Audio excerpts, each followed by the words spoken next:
नमस्कार। आज हम एक बहुत ही आम लेकिन जरूरी मुद्दे पर बात करने वाले हैं। नमस्कार।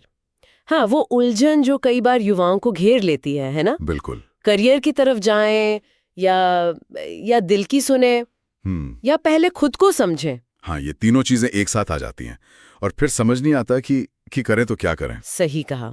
और हमारे पास आज जो स्रोत सामग्री है, भ्रम से स्पष्टता, जीवन का समाधान, वो इसी कंफ्यूजन पर रोशनी डालती है। हाँ, और ये सिर्फ किताबी बातें नहीं हैं।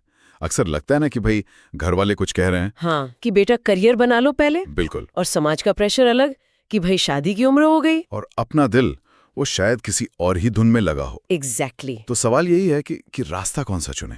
हमारी आज की चर्चा का मकसद यही है, इस उलझन को थोड़ा समझना, एक उदाहरण देखना और शायद कोई रास्ता खोजना। तो स्रोत में एक कहानी है रोहन की। 24 साल का लड़का, कॉलेज खत्म हुआ, एमबीए का एक अच्छा ऑप्शन सामने था, लेकिन एक रिलेशनशिप भी थी। अच्छा, और यहीं से शायद उलझन शुरू हुई होगी। हाँ, प्रेमिका कह रही थी कि वो अमेरिका जा रही है, लंबी दूरी का रिश्ता नहीं चलेगा, तुम भी आ जाओ। ओहो, तो एक तरफ करियर का बड़ा मौका, दूसरी तरफ प्यार का बुलावा। और तीसरी तरफ माँ, वो कह रही थी कि बेटा यहीं अच्छी नौकरी कर लो, सेटल हो जाओ। बाप रे, ये तो मतलब बड़ी मुश्किल सिचुएशन है ना?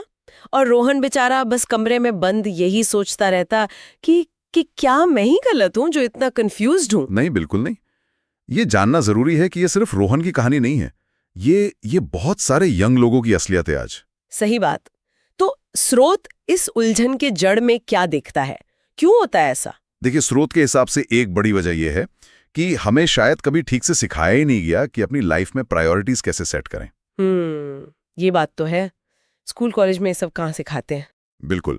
और दूसरी बात, हमारे हर छोटे बड़े फैसले में ना दूसरों की राय, उनकी उम्मीदें, वो सब घुस जाती हैं। हाँ, और शायद हम खुद को लेकर भी उतने क्लियर नहीं होते, मतलब सच में हम क्या चाहते हैं। हाँ, ये भी एक पॉइंट है। और फिर एक और चीज, हम सब कुछ एक साथ चाहते हैं। बेस्ट करियर भी चाहिए, गहरा प्यार भी चाहिए, खुद को भी समझना है। हाँ, और वो भी बिना किसी चीज को छोड़े या बिना कोई कीमत चुकाए। एग्जैक्टली। और स्रोत कहता है कि यहीं पे गाड़ी अटक जाती है। जिंदगी में हर चीज का अपना टाइम होता है, अपनी जगह होती है। तो फिर रास्ता क्या है? क्या कहता है स्रोत? स्रोत एक 3 स्टेप क्लैरिटी फॉर्मूला सुझाता है। पहला कदम है अपना प्राथमिकता पिरामिड बनाना। प्राथमिकता पिरामिड? अच्छा, ये क्या चीज है, थोड़ा बताइए।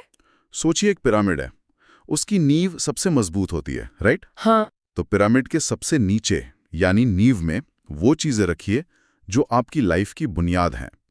यह आपका करियर हो सकता है या शायद आपकी मेंटल पीस, जो भी आपके लिए सबसे जरूरी है। ओके, नींव में करियर या मानसिक शांति, फिर उसके ऊपर? बीच के लेवल पर वो चीजें जो आपको इमोशनल सपोर्ट देती हैं, जैसे कोई जरूरी रिश्ता। और सबसे ऊपर पिरामिड के टॉप पर वहां क्या आएगा? वहां वो चीजें जो थोड़ी ज्यादा फ्लेक्सिबल हैं या बाहरी हैं, जैसे समाज का दबाव या लोग क्या कहेंगे वाली सोच। अच्छा, ये तो काफी प्रैक्टिकल लग रहा है। हाँ, और स्रोत ये भी कहता है कि ये पिरामिड कोई पत्थर की लकीर नहीं है। इसे हर 6 महीने में रिव्यू करना चाहिए, क्योंकि हमारी जरूरतें बदलती रहती हैं। ये तो बहुत अच्छा तरीका है चीजों को सॉर्ट करने का। अच्छा, दूसरा कदम क्या है? दूसरा कदम है silent Sunday rule. Silent Sunday rule? हाँ, हर संडे सिर्फ 1 घंटा बिना किसी फोन, बिना लैपटॉप, बिना दोस्तों के, अकेले अपने साथ। 1 घंटा बिना फोन के? आजकल तो ये भी मुश्किल है। मुश्किल है लेकिन जरूरी है। स्रोत कहता है इस 1 घंटे में लिखो। लिखो? क्या लिखें? अपने आप से सवाल पूछो और लिखो। मैं असल में क्या चाहता हूँ, क्या नहीं चाहता, मुझे किस चीज से डर लगता है। लिखने से ना थॉट्स क्लियर होते हैं, जो अंदर दबा हुआ है वो बाहर आता है। हाँ, ये बात सही है, लिखने से क्लैरिटी आती है। ठीक है, और तीसरा कदम? तीसरा एक सिद्धांत है, निर्णय में देरी बराबर मानसिक क्षय। मतलब ये कि फैसलों को टालते रहना, सोचते रहना कि करूं या ना करूं, ये चीज दिमागी तौर पर बहुत थका देती है। It's mentally draining. लेकिन अगर पूरी तरह श्योर ना हो तो क्या गलत फैसला लेने से बेहतर इंतजार करना नहीं? यहीं पर स्रोत एक बहुत पते की बात कहता है। वो कहते हैं कि 70% क्लैरिटी काफी है। 70%? हाँ, 100% श्योरिटी या परफेक्ट टाइम का इंतजार अक्सर सिर्फ टालम टोल होता है।